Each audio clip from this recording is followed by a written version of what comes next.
चलो। हरिओम। हरिओम। हरिओम हरिओम हरिओम। सर्वतोपद्र में अभी आपका कौन सा चल रहा है? सूर्यात नक्षत्र बिंदु, चंद्रात नक्षत्र बिंदु करा रहे हैं रीना जी? हाँ, वो हो गया है। अभी नाड़ी चालू होने वाला है, मतलब नाड़ी का कुछ लिखाया है उन्होंने, अच्छा। बेसिक्स। और अभी वो, हाँ। अच्छा, और हमने वो शुक्र, सूर्य और बुध का जो संबंध है, बुध एक राशि से दूर नहीं जाता है, परम वक्री परम शीघ्र कब हो रहा है वो भी हो गया ना? वो तो आपने स्टार्टिंग में कराया था हाँ, शायद। मतलब हो स्टार्टिंग गया में। है बराबर। हाँ हाँ। हाँ। हाँ हाँ हाँ हाँ।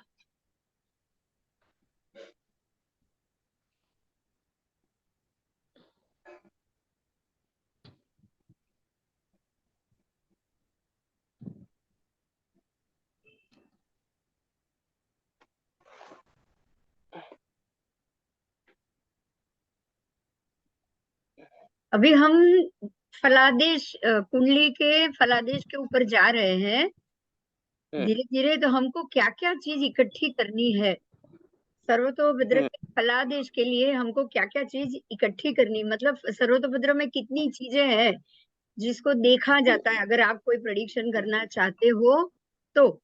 बराबर। बराबर बराबर। आओ।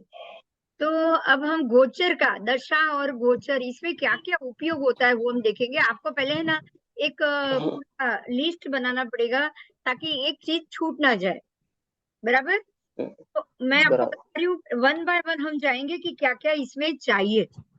तो पहले तो सर्वतोभद्र का उपयोग ग्रहों के पार गमन के हिस्से के रूप में किया जाता है। पार गमन यानी कि जो कौन से ग्रह चले गए हैं, कौन से ग्रह गोचर में आज है, आज चंद्र के साथ कौन से ग्रह हैं, कल कौन वेद करके चला गया था, कल कौन और आएगा और वेद करेगा, ये तीनों का संबंध होता है। बराबर। हम्म। सर्वतोभद्र, सर्व का अर्थ होता है सर्व, समग्र, और भद्र का अर्थ है कल्याण। तो सर्व कल्याण, सर्व कल्याण का क्या अर्थ होता है? और उसके लिए आपको वैदिक ज्योतिष में क्या क्या चीज चाहिए? तो सबसे पहले उसमें होता है ये सर्व कल्याण में जो टीम है, इन लोगों की, ग्रहों की एक टीम है, हम्म हम्म वैदिक ज्योतिष की एक टीम है। बराबर। उसमें 28 नक्षत्र है। कितने हैं? 28। अच्छा। 28 नक्षत्र है और 12 संकेत है। 12 संकेत का अर्थ समझना है। हम आज के समय में उसको हमने 12 राशियां बना दी, लेकिन तब राशियां नहीं थी। आपको देखो, ये पाठ में कभी भी कहीं राशि शब्द मिला? नहीं किसी को भी मिला है? अब ये शुरू सर्वतोभद्र सब्जेक्ट नहीं वेद नहीं। नहीं हाँ। नहीं नहीं मैम। नहीं। हाँ, तो यहाँ 12 संकेत बोला गया है। 12 संकेत कौन सा? तो संकेत में आपको पूर्णिमांत कुंडली लोगे तो 12 की 12 पूर्णिमा आएगी, और अमाशांत कुंडली से शुरू करोगे तो 12 के 12 अमाशांत कुंडली आएगी। बराबर। बराबर। बराबर। उसके बाद 30 तिथियां, प्रत्येक 30 तिथि में चंद्र 28 नक्षत्र से गुजर जाता है, और 7 सप्ताह के दिन, सोम से लेके रवि तक 50 हम्म अक्षर आते हैं। अक्षर जो संस्कृत के अक्षर हैं, क ख ग घ, हम्म अ आ इ ई, ये सारे के सारे हम्म वर्ण और स्वर दोनों आ गए। हम्म इसीलिए ग्रहों के पारगमन के विभिन्न प्रकार के विश्लेषण हम्म के लिए ये सबको इस्तेमाल किया जाता है। आपको इससे पार लेना है, ग्रहों का पार लेना है, मतलब ग्रह क्या करना चाहते हैं। ग्रह गोचर के समय में, अभी के समय में ग्रह ये अक्षर के ऊपर वेद कर रहा है, या ये अक्षर के ऊपर से जा रहा है, इस नक्षत्र के ऊपर से गमन कर रहा है, तो ये क्या पार लाना चाहता है। तो इस प्रकार से उसका हमको विश्लेषण करना पड़ेगा। इसका हम्म। मुख्य फोकस गोचर का विश्लेषण है। सर्वतोभद्र का मेन सब्जेक्ट है गोचर का विश्लेषण। क्या है? गोचर। गोचर का विश्लेषण। आपने गोचर का ही इम्पोर्टेंस। आपने सूर्यात नक्षत्र बिंदु में विधुन मुख, ये सारे नक्षत्र के नाम पढ़े होंगे। हाँ हाँ हाँ हाँ। तो ये कौन से सन्निपात। नक्षत्र में आपके कुंडली के कौन से नक्षत्र, कितने नंबर के नक्षत्र में सूर्य जाएगा तो वो मिथुनमुख फल देगा। समझ में आ रहा है? तो ये गोचर का ही काम है, ये पूरा का पूरा सर्वतोभद्र का फलादेश विश्लेषण गोचर विश्लेषण के ऊपर ही होता है। और इसका उपयोग जन्म कुंडली दशा विश्लेषण, अगर आपकी दशा चल रही है तो दशा का विश्लेषण, जन्म कुंडली यानी कि आपके कुंडली के जो ग्रह बताए हैं उसका विश्लेषण, आपको ये सारी चीज का विश्लेषण ही करना है, इसमें कुछ नहीं है, ये सबको आपको इकट्ठा करना है और विश्लेषण करना है कि अब आने वाले समय में आने वाला ये जो 12 संकेत है तो पहला संकेत मुझे क्या फल देगा। पहला संकेत यानी पहली अमासांत कुंडली, पहली अमासांत कुंडली मुझे क्या फल देगी। बराबर बराबर। तो जन्म कुंडली और गोचर कुंडली, इसमें आपको दो चीज सामने रखनी पड़ेगी, एक जन्म कुंडली एक गोचर कुंडली, क्योंकि गोचर कुंडली बनाओगे तो ही पता चलेगा कि ये आपके आज कौन से राशि से निकल रहा है और वो संकेत आपकी जन्म कुंडली में क्या फल देगा। समझ में आ रहा है? हाँ हाँ। आओ, तो ये जो आपको जो चार्ट तो दिया है वो पता है आपको, 9x9 का जो हमने 21 खाने देखे थे उसमें अ से लेके अ आ ई ई और क ख ग घ ई, आपको उसमें व्यंजन स्वर दोनों दिए गए थे और पंक्तियों के 1 से 9 लेकर स्तंभ भी उसमें बताए गए हैं। अब हम पारगमन विश्लेषण में, आपको पारगमन विश्लेषण जो वेद की अवधारणा है उसी के ऊपर आज हम बात करेंगे। आज हम जो भी बात करेंगे वेद और वेदांग के ऊपर करेंगे। किसके ऊपर करेंगे? वेद और वेदांत। वेद और वेदांग के ऊपर करेंगे, क्योंकि ये पूरा सर्वतोभद्र कुंडली का जो फलादेश है वो हमारे प्राचीन ऋषि मुनियों का दिया हुआ है। नहीं तो आज के समय में एक भी राशि या एक भी नक्षत्र में नक्षत्र के फिक्स अ आ ई ई आपको क ख ग घ कहीं भी मिल रहा है? बताओ। नहीं मिल रहा है आपको? और दे दिया है तो किसको? क ख कुछ कुछ अक्षर राशि को दे दिया, बाकी उसके अलावा कुछ भी है? नहीं नहीं है, नहीं है। इसीलिए आपको ये नाम से वेद देखना है, अपनी राशि के हिसाब से नहीं। जैसे मैं वृषभ राशि हूं तो ब व उ के ऊपर वेद देखूंगी ऐसा नहीं। बराबर? इसमें रोहिणी में फिर वृषभ राशि में 3 नक्षत्र आएंगे, कृतिका, रोहिणी, मृगशीर। तो ये 3 में जब वेद होगा तब कौन कौन से अक्षर का वेद, ये जिसके यहाँ आवाज आ रहा है बंद कर दो, नहीं तो रिकॉर्डिंग में सारी आवाज जाएगी। जिनके यहाँ से आवाज आ रही है वो बंद कर दे प्लीज। तो ये आपके जो नक्षत्र का राशि, मान लो कि मेरा वृषभ राशि है और मेरे हिस्से में 3 नक्षत्र आए हैं, तो वो 3 नक्षत्र में कौन से अक्षर का वेद हो रहा है उसी पे मैं ध्यान दूंगी। बराबर? मेरी राशि के अक्षर पे मुझे नहीं जाना है। वेद का अर्थ क्या है वेद देखेंगे अभी हम, कि वेद हो रहा है तो ये कैसे हो रहा है। मैडम आजकल क्या होता है कि कई लोगों का नाम राशि के हिसाब से नहीं रखा रहता है, तो हमको राशि को ही कंसीडर करना है या उसका जो भी नाम रहेगा उसको कंसीडर कर सकते हैं? आपके जन्म चंद्र को कंसीडर करना है। अच्छा, नाम को नहीं जन्म करना है चंद्र ना? नहीं, कुछ नहीं, नाम से कुछ भी नहीं, क्योंकि ठीक। नाम से भी क्या होता है आपको ये मैं बताऊं, नाम से क्या होता है, आपके नाम 2-3 होते हैं। शुरू शुरू में घर में पेट नेम भी अलग होता है, कोई और जानता है अलग नाम से जानता है। आपको तो ये नहीं पता होगा, लेकिन लेडीज का तो शादी के बाद भी नाम बदला जाता था पहले के समय में, अगर किसी को पता हो तो। बदलता है। नहीं, हाँ अभी भी बदला जाता है, महाराष्ट्रियन कल्चर में हाँ अभी भी हाँ बदला जाता हाँ है। हाँ। तो यही वजह है कि हमको अपने राशि के चंद्र के ऊपर से ही जाना है। मेरे खुद के 3 नाम होंगे तो क्या 3 अलग अलग नाम से मैं 3 अलग अलग राशि पे तो असर नहीं होगी ना? बोलो होगी क्या? इसलिए नाम से नहीं देखोगे, जन्म के चंद्र से देखोगे कि आपको कौन से अक्षर या आपका कौन सा नाम हो सकता है। आप उसी के, या मान लो कि शनि की साढ़े साती चल रही है, ढाइया चल रही है, तो वो आपकी जन्म राशि के चंद्र से ही जाएगी, आपके नाम से नहीं जाएगी। बराबर। हाँ।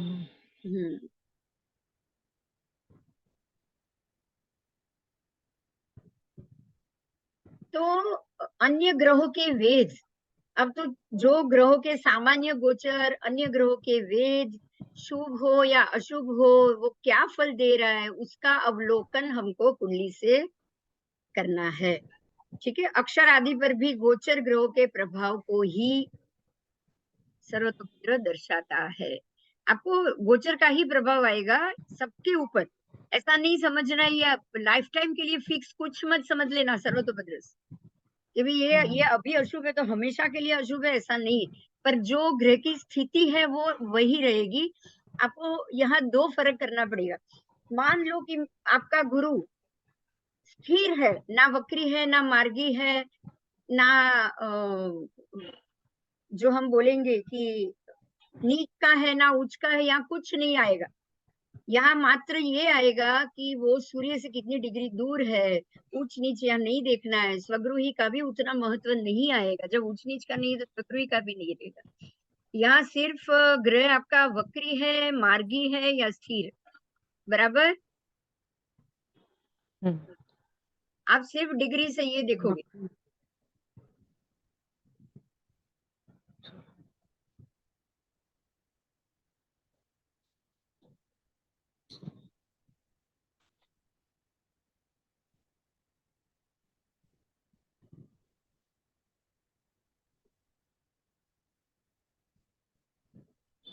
शुभ ग्रहों का वेद अनुकूल और अशुभ ग्रहों का वेद अशुभ माना जाता है। तो यहाँ अशुभ ग्रह कौन कौन से आएंगे?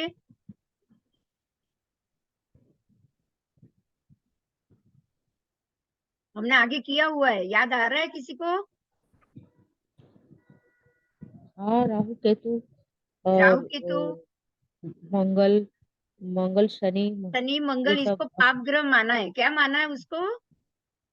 पाप ग्रह। पाप ग्रह माना। अब हम वेद की बात कर रहे हैं। वेद 3 प्रकार के होते हैं। वेद कितने प्रकार के? 3 प्रकार के। 3 प्रकार के सम्मुख वेद वेद, होते सम्मुख वेद और बाएं और दाएं, लेफ्ट एंड राइट और फ्रंट, 3 है ना मैम? हैं। हाँ, मतलब कि अगर ग्रह एक तो सन्मुख सीधा वेद करेगा, 3 में आपकी हाँ, दाईं ओर करेगा और बाईं ओर करेगा, दाएं। है ना? हाँ। हाँ। तो यहाँ आपको गोचर ग्रह को, जब एक गोचर ग्रह से आप देखोगे, वेद देखोगे, तो आपको यहाँ ग्रह चक्र की बाईं दीवार में नक्षत्र में पर पार गमन करते हैं। देखिए कैसे होता है, इसको कैसे कल्पना की है उसको समझिए। वेद के पार बोला गया, उसको क्या बोला गया है? पार शब्द। पहला वेद है वेद के पार। एक गोचर ग्रह से देखा जाता है तो सर्वतोभद्र चक्र में गिरने वाले पिंड, आपको ये पता होगा कि पहले के काल में एक कल्पना की गई थी कि ग्रह के अंदर से जो पिंड गिरते हैं वो उक्त ग्रह से वेद के अंतर्गत आते हैं। मतलब आकाश से पिंड गिरते हैं, पता है ना ये? हाँ। ये मालूम है ना? हाँ। हाँ। सर्वतोभद्र चक्र में गिरने वाले पिंड उक्त ग्रह से वेद के अंतर्गत आते हैं। एक गया इटले बेटा। इस प्रकार जब ग्रह चक्र की बाईं दीवार में नक्षत्र में पर पार गमन करते हैं, चक्र की बाईं दीवार मतलब कि बाईं साइड, तो पार वेद नक्षत्रों पर और पिंडों पर, नक्षत्रों और पिंड, ग्रह पिंड, पिंड मतलब ग्रह हो गए आपके, नक्षत्रों और ग्रह पिंड पर दाईं और इसके विपरीत होगा। इस प्रकार जब ग्रह चार्ट की ऊपरी दीवार यानी कि सामने वाला नक्षत्र, क्या भाषा यूज किया है आप उसको समझिए। सामने वाले नक्षत्र ऊपरी दीवार नक्षत्र को वो पार करते हैं तो पार वेद नीचे की ओर होगा, और ग्रहों की सामान्य गति या स्थिर अवस्था में होने पर भी ये वेद अधिक प्रभावी होता है। मतलब कि ये सन्मुख वेद है, जो पार सामने भी वेद हो रहा है, जहाँ ग्रह बैठा है वहां पे भी वेद बैठा है, और ये ग्रहों की सामान्य गति हो अथवा स्थिर गति हो तब ही ये सन्मुख वेद होगा। समझ में आया? हाँ मैडम। ये सन्मुख वेद की बात है, उसको शास्त्र में उसको वेद के पार शब्द से जाना गया है, उसको पार कहा गया है। मतलब ये हुआ कि एक ग्रह जो नक्षत्र पे बैठा है वहां से वो सामने सामने वाली दीवार पे को वो देख रहा है, बाईं ओर की दीवार को भी देख रहा है और दाईं ओर की दीवार को भी देख रहा है, बराबर। समग्र के तीनों वेद आएंगे ना, तो ये सामान्य गति अथवा स्थिर होने पर होगा। तो स्थिर कब होगा, कोई जानता है?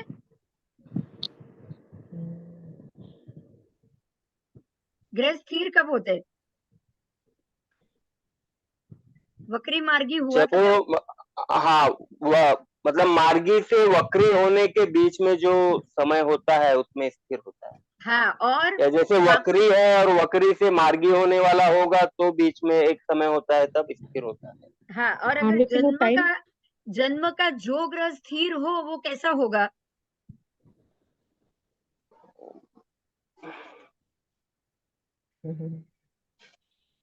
खाली मार्गी और बकरी, लेकिन जन्म का कैसे पता करें मैम? नहीं जन्म पता। का ही नहीं पड़ेगा, क्यों नहीं पड़ेगा? जन्म का अगर स्थिर हो रहा है तो कैसा होगा, पहले ये तो बताओ। फल तो बताओ, स्थिर ग्रह का क्या फल होता है? स्थिर स्थिर का का मतलब फल क्या? तो फिक्स है। स्थिर फिक्स है। मतलब फिक्स है। तो अब ये हाँ, लाइफ तो टाइम तक लाइफ ये ग्रह कैसा फल लाइफ देगा? लाइन। हाँ, लाइफ टाइम देगा। लाइफ टाइम एक जैसा फल देगा, समझ में आ रहा है? हाँ हाँ। बिल्कुल इसके स्थिर। फल में हाँ, इसकी तरफ इसके फल फल में कोई स्पीड नहीं रहेगी, मतलब बहुत ही स्लो फल देगा ये। अरे ये स्थिर है, ना वक्री हो रहा है ना मार्गी हो रहा है, और ये बिल्कुल स्टेबल है, तो वो तो लाइफ टाइम एक जैसा फल देगा ना आपको। हाँ मैम, हाँ। हाँ, अगर मान लो गुरु गुरु स्टेबल है तो क्या देगा? लाइफ लॉन्ग गुरु का शुभ फल रहेगा। लाइफ टाइम गुरु का सुफल रहेगा, बहुत बढ़िया। अगर शनि स्टेबल है तो क्या, मंगल स्टेबल है तो क्या, आपको ये समझना पड़ेगा। वो नहीं, जैसे गुरु स्टेबल है तो आदमी को बहुत अच्छी बुद्धि देगा, उसको ज्ञानवान बनाएगा। और मतलब जैसे रहते हैं ना कि स्कूल टीचर, प्रिंसिपल, इस तरह का उसको बनाएगा। इस तरह का तो बनाएगा, लेकिन एक प्लस पॉइंट ये दशा। भी देगा, कभी भी पढ़ाई बंद नहीं होगी जिंदगी भर। हाँ, उसकी पढ़ाई चलती हाँ रहेगी क्योंकि वो हाँ ज्ञानवान होगा ना, हमेशा हाँ, पढ़ते हाँ हाँ रहेगा। हाँ हाँ। और वो और हो ज्ञानी। सकता है कि अगर गुरु है तो भी पढ़ाते भी रहेगा। हाँ, बहुत अच्छा बहुत अच्छा। अब ऐसे ही शनि अगर हो तो क्या होगा? आपको आपको कर्मठ आदमी नॉलेज में रहेगा। आना है धीरे धीरे, तो आपको हर एक चीज को बताना पड़ेगा, अब तक आपने जो आ, सीखा है उससे। आदमी हमेशा काम करने में विश्वास रखेगा बहुत हार्ड और वर्किंग, हाँ। हाँ हार्ड हाँ, हार्ड वर्किंग वर्किंग रहेगा। होगा। लेकिन उसका ऐसा होगा कि वो लो लेवल पर भी काम करने में शर्म नहीं करेगा। जैसे हाँ अगर हाँ। ऑफिसर है लेकिन फिर सर्विस भी उसको अगर सर्विस। फाइल उठा के कहीं लेके जाना है तो लेके चला जाएगा। तो उसको मतलब ऐसा नहीं है कि मैं ऑफिसर हूँ, मैं फाइल क्यों उठाऊं। मतलब ये तो हुआ। आप जो कह रहे हो उसको एक और शब्द कह सकते हैं, वो सेवा भावी होगा। हाँ, सेवा वो भावी। सेवा, सर्विस। हमेशा वो सेवा करता रहेगा, काम करता रहेगा। मतलब कई लोग रहते हैं ना कि मैं ऊंचे पद पे हूँ तो ये छोटा काम कैसे करूं, वैसा लेकिन उसके वो इसमें जब नहीं भी रहेगा। शनि शनि महाराज जब भी अच्छा रहेगा तभी, अगर खराब हुआ तो नीच नहीं का नहीं शनि नहीं नहीं, हुआ स्टेबल है, तो। नहीं नहीं नहीं ये, नहीं बाजी, ये आपका यहाँ ग्रह हाँ, स्टेबल है। स्टेबल है, स्टेबल है स्टेबल, ना। हाँ अच्छा, स्टेबल है। हाँ, स्टेबल हुआ तो वैसे ही फल है। वो हमेशा हार्ड वर्किंग रहेगा और हाँ, उसका लाइफ भी लॉन्ग रहेगा। हम्म। लॉन्ग लाइफ, हाँ। बहुत हाँ, बहुत अच्छा। लॉन्ग अगर रहेगा। मान लो बुध होगा तो क्या फल देगा? बुध फटाफट काम करते हैं, क्विकली थिंक सोचते हैं, और बात ज्यादा करेगा, सबसे मिल मिल मिल मिल के रहेगा, तालमेल रख के चलेगा सबके साथ बुध। मैथमेटिक्स में इंटरेस्ट रहेगा, बुध अच्छा हुआ तो। और देखने में भी थोड़ा यंग दिखेगा, ये सब रहता है ना बुध का फल। फिर थोड़ी दलीलबाजी, है ना, वकील, हाँ, लेकिन वो हमेशा एक बात पे इंटेलेक्चुअल। स्थिर नहीं रहेगा। वो चेंज भी इंटेलेक्चुअल होता है, होगा लेकिन चेंजेबल। बात को हमेशा बदलते रहेगा। हाँ हाँ, ये भी पॉइंट है। वो बात बदलते रहता है, चेंज होता है, चेंजेबल, और बालक जैसा बिहेवियर रहेगा, और हाँ, तो वही चाइल्डिश इसके लिए वो रहेगा। हमेशा एक बात पे स्थिर नहीं रहेगा।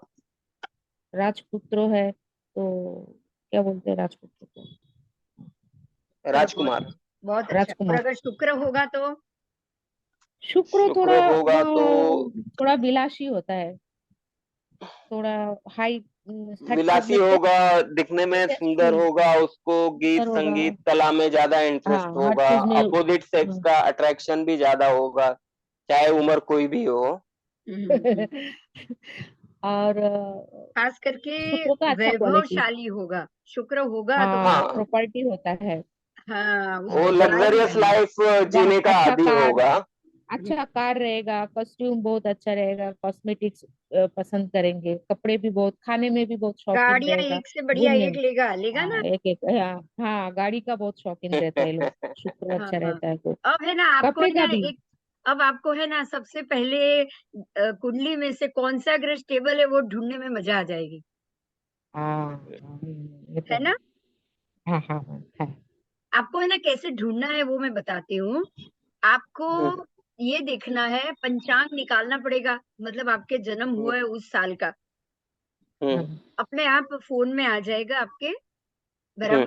उसके एक हफ्ता पहले जाओ, एक हफ्ता बाद में जाओ, अगर आपका ग्रह वो वक्री में से मार्गी हो रहा है या मार्गी से वक्री हो रहा है, उस समय को आपको देखना है। तो हर एक ग्रह का कुछ दिन होता है, पता है वो आपको? वक्री से मार्गी हाँ, होना या मार्गी से वक्री होना, स्टेबल स्थिर रहने का कुछ फिक्स दिन होता है, जानते हो?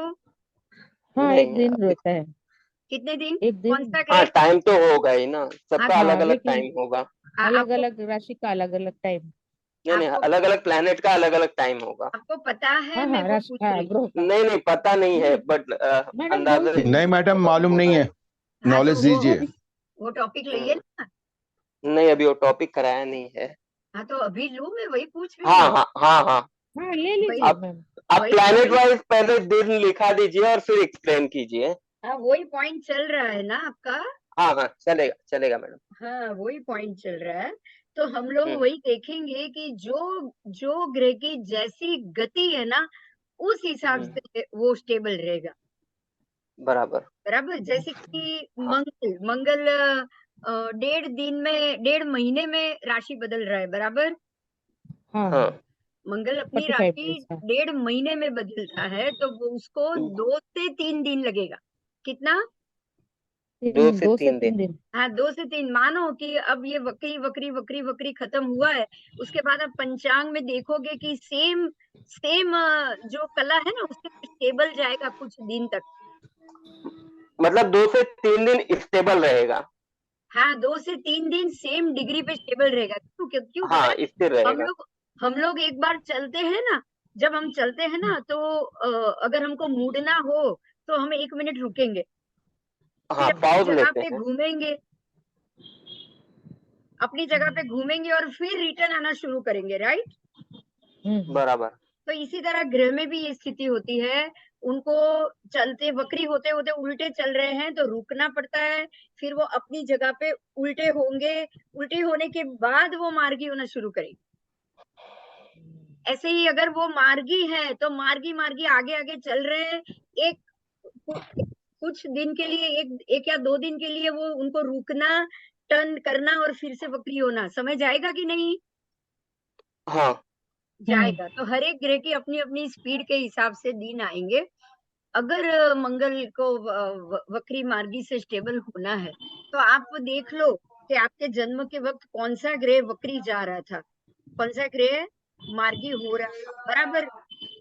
बराबर अगर हो रहा है ना, उस जंक्शन पे आप उसको देखोगे, क्योंकि हर एक ग्रह का सूर्य से 5वीं और 6 और 7, हम्म, बराबर, छठी 7वें और 8वें भाव में वो वक्री होगा, मंगल शनि और गुरु 3।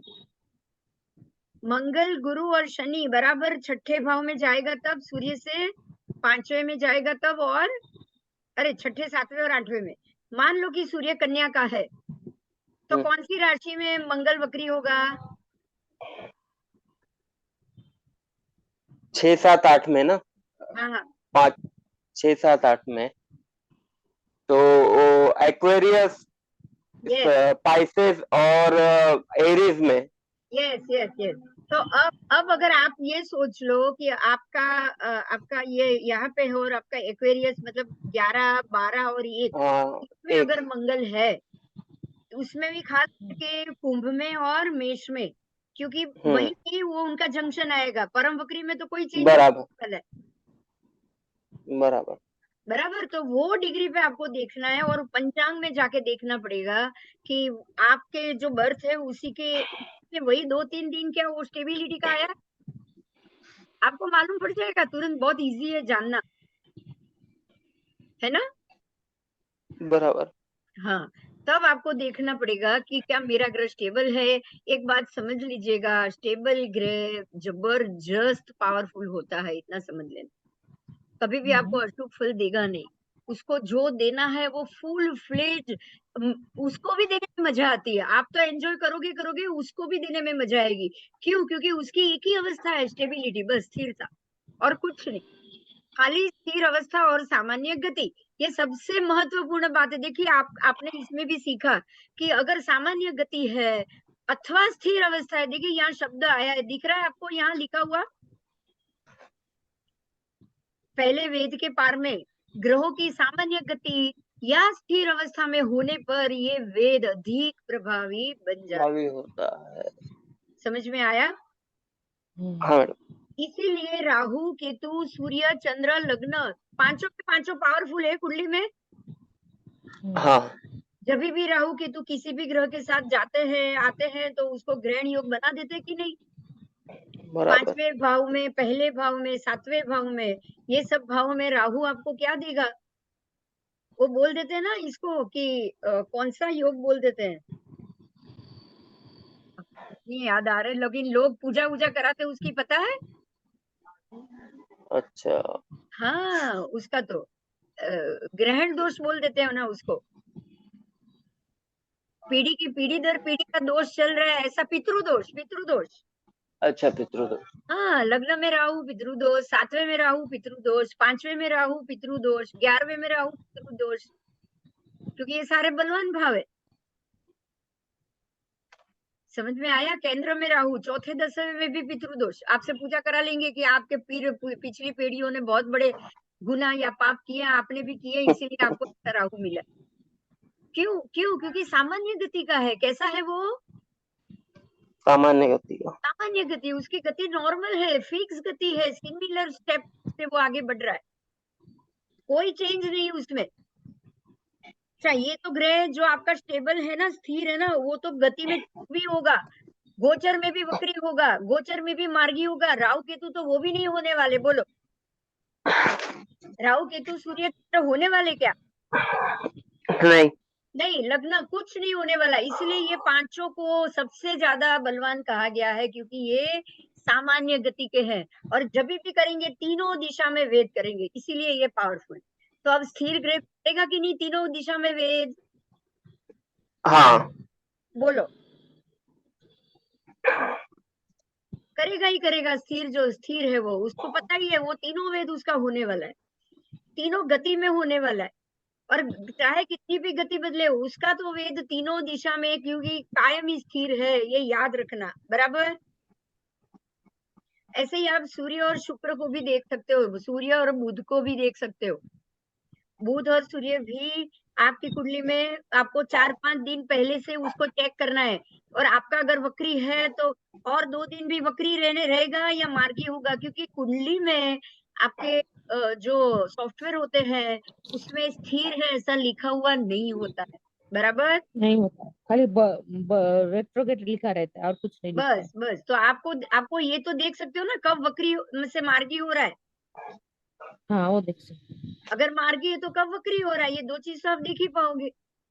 हम्म इसीलिए अगर ये ग्रह आपको अगर स्टेबल मिल गए ना, तो आप समझ लो कि उसकी कुंडली सबसे बढ़िया हो जाएगी, एकदम अधिक प्रभावी। बराबर।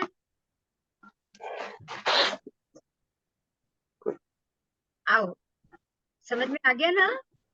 हाँ मैडम। हाँ, अभी ये 2-2.5 मिनट में बंद हो रहा है, वापस आ जाना। हाँ आप।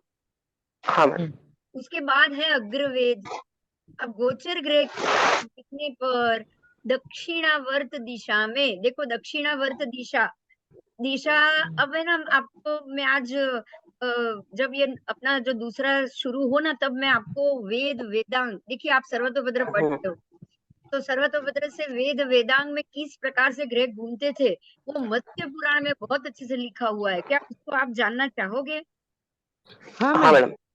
हाँ, तो मैं क्या वो टॉपिक लूं? हाँ हाँ हाँ जरूर। कि वो शिशुमार चक्र है, उसमें सूर्य का रथ बताया है, सब ग्रहों को कैसे वो घुमाता है वो बताया है, ध्रुव तारा घुमा रहा चलेगा। है, ये सारी चीज आप जानते नहीं है, मुझे ऐसा लग रहा है। हाँ, हाँ मुझे चलेगा पता नहीं चलेगा। मैम। तो वो मैं हाँ टॉपिक साथ साथ में लेती जाऊं, तो क्या ये दक्षिणावर्त हाँ हाँ दिशा आपको तुरंत मालूम पड़ जाएगी। ये दक्षिणावर्त मैं समझती हूँ, आप नहीं समझ पाओगे। ये दक्षिणावर्त को ठीक इसने राशि चक्र बता दिया। समझ में आ रहा है? ठीक है। दक्षिणावर्त चलेगा राशि हाँ चलेगा। दक्षिणावर्त राशि चक्र नहीं है। सारे ग्रह मेरु को दक्षिणावर्त से प्रदक्षिणा दे रहे। दक्षिणावर्त प्रदक्षिणा का नाम है। अच्छा। बराबर। हाँ मैम, ये सब आप कोई नहीं सिखाएगा, आप ही सिखाइए मैम। हाँ, और देखो आगे में भी एक चीज आई, वो भी इसमें गलत है। मैं तो ये तो नहीं कह सकती, पर जो है वो तो बताना पड़ेगा। बराबर। हाँ इसीलिए यहाँ इसमें सब आपको क्यों, क्योंकि इसको आज के समय के हिसाब से ठीक करने गए ना, इसीलिए ये लोग ठीक से इसका जवाब लिख नहीं पा रहे। बराबर। अब देखिए ऊपर क्या लिखा है, देखो ये लाइन आप पढ़ सकते हो, नहीं तो मैं पढ़ती हूँ। शुभ ग्रहों का वेद अनुकूल और अशुभ ग्रहों का वेद अशुभ माना जाता है, ये तो हम समझते हैं। बराबर है। पर हाँ उसके बाद की लाइन, यदि वे उच्च के हो तो प्रभाव प्रबल होता है, और यदि वे दुर्बल हो तो कमजोर और वक्री होते हैं। आप ये सोचिए कि क्या वो दुर्बल है तो ही वक्री होंगे, या बलवान भी वक्री होगा? बलवान भी वक्री हो सकता है ना। अच्छा, तो मतलब ये लाइन आपको ठीक लग रही है? यदि वे दुर्बल हो तो कमजोर और वक्री होते हैं। तो वक्री तो दोनों हो सकता है ना। हाँ, तो वही तो मैं कह और रही हूँ। हाँ आप ये सेंटेंस को कैसे भी प्रूव कर सकोगे कि ये सही है? नहीं